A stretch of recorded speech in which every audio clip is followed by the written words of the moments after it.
صدها خادم مؤسسه‌های دولتی پاکستان در شهر اسلام آباد گرد همایی دایر نموده بالا بردن معاش و قطع برنامه خصوصی گردانی یک عده مؤسسه‌های زیر نظارت حکومت را طلب کردند. همچنان 14 اکتبر بازنشسته‌های بخش جمعیتی در راهپیماییشان بلند بردن نفقه را در میان گذاشتند.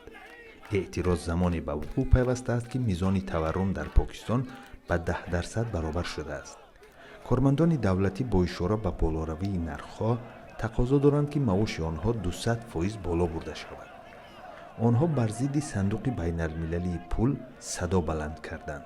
به قول اعتراضگران صندوق بین المللی پول به حکومت پاکستان فشار می‌آورد که شرکت هوایی بین المللی پاکستان و کارپوراسیون نفت و گاز پاکستان را خصوصی گرداند.